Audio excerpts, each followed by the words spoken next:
was in college and I was majoring in French, but I was in love with theater. I studied abroad in Paris for a year. And I came back just burning to do theater in French. And I went to a very small college and they said, oh, no, Carolyn, we can't do that. And I said, well, one day. And finally, gosh, 12 or 13 years later, I said, I'm tired of waiting. I had become a professional actor by that time. I had gone to different theaters in the Atlanta area and suggested that they produce a play in French because I thought there would be an audience for it. And nobody believed me, so I produced a play in French.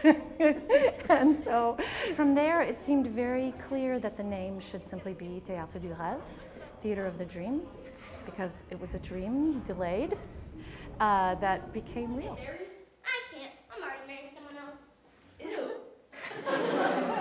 What's exciting is discovering that what you create is language specific and universally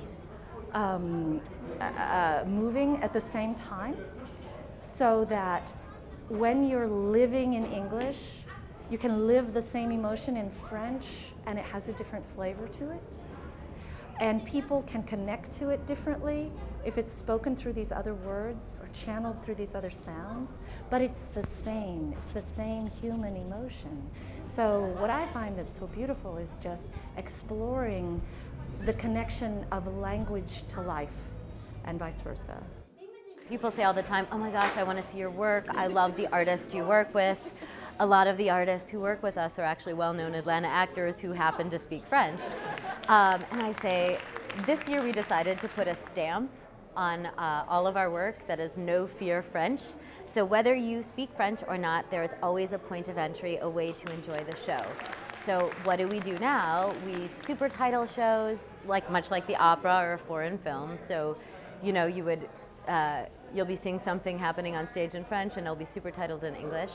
Or we do bilingual productions so that the languages French and English are in dialogue with one another, so it's accessible to everyone. Or sometimes you'll see something entirely in French and then see it afterwards in English right away. So you kind of have this delicious recognition of, oh my gosh, I just saw that and I understood more than I thought. Sir, are you a gentleman? Excuse me, ma'am, what? Today's play is called Lovers and Lunatics. It is 3 farces by Georges Feydeau, and I adapted 2 of the farces into modern contemporary English. The original farce is set in the 1880s in France. And the last one is a bilingual piece that is in English and in French, but is also modernized. Let's go too far. A big thing. You have to justify why the characters are speaking different languages. And so I had to come up with a conceit. I had to restructure the design of some of the characters.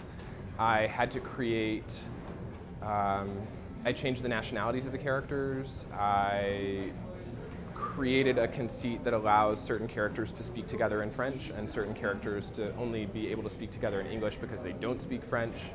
And so you're just adding layers onto the text, adding layers onto the characters that, you know, are already full and really developed. And so that was an interesting challenge. I will say there's something that's really great about acting or directing in another language. It forces you to be a better actor or director, I think. There's a way in which when you're working in another language, it's like putting another mask on, like when you speak in an accent in a play. So it's this thing that distances you from yourself another degree, so that there's a way in which you can be more authentic sometimes or freer within the work that you're doing because you have this degree of removal from yourself.